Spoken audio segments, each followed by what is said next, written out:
is a very different place to how it would have been in the 1970s. People are now looking ahead. They're tired of violence, they're tired of conflict. They're looking towards a prosperity, an economic future and Europeanisation. There's a lot of business, there's a lot of new cars on the road, and people are very, very friendly. Northern Ireland is changing.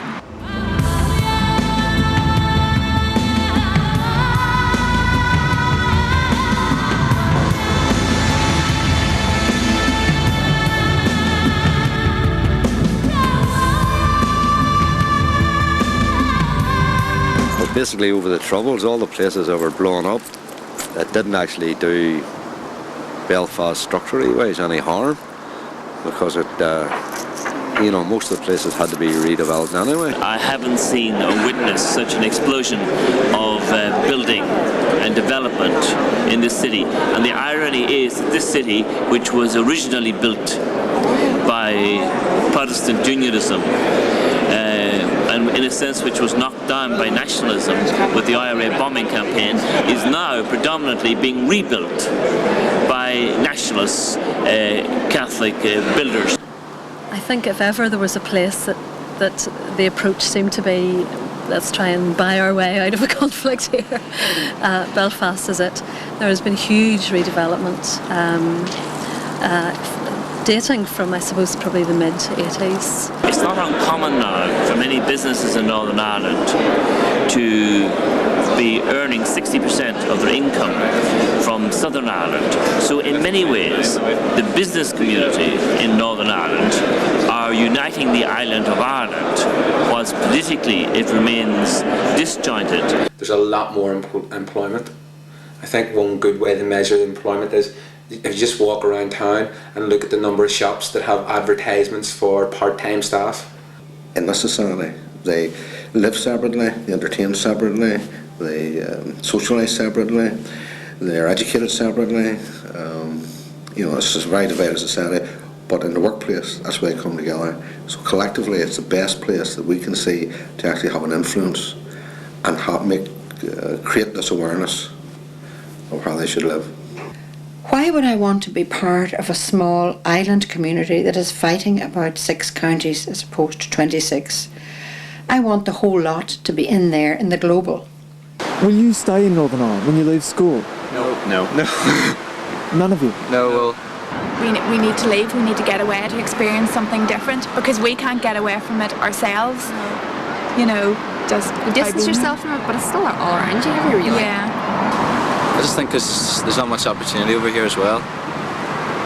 Because people are too much worried about their politics to start worrying about things that all other countries worry about. It would be paradise if we could make a change. It would be idyllic, but it's not going to happen. No, we can't change people's bitter hearts. We just can't.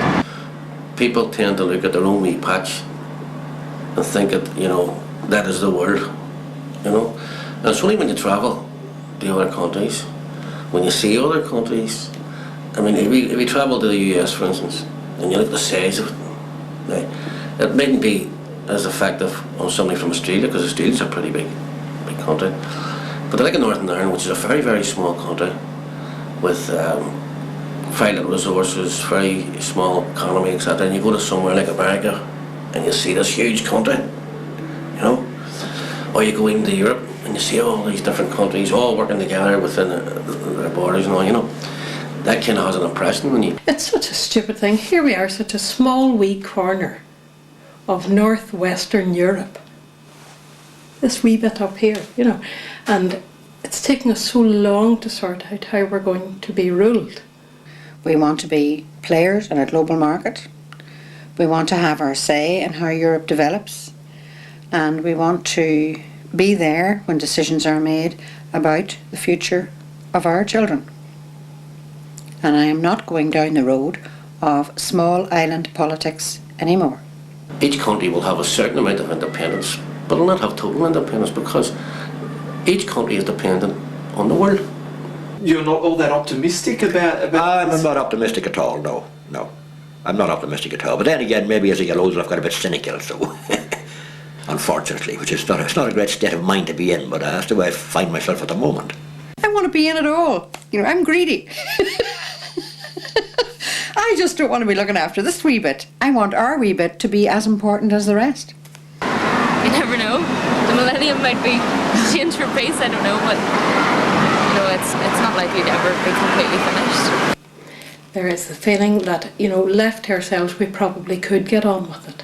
And I think we will. I think that come back in 10 years and you will see that people have accepted. I mean, people will look around and say, oh, wait a wee minute, why did we get hung up on decommissioning for so long? I mean, it was so stupid, wasn't it? Why didn't we? The day after the Good Friday Agreement was signed, why didn't we start then? We have piddled about, we have messed around for the last 18 months, and we should have started then, but we didn't. But at least we did get started eventually, and look at us now. Here we are. We are an example to the rest of the world on how problems can be resolved. Protestants and Catholics working together. Born optimist, you know. But we'll see.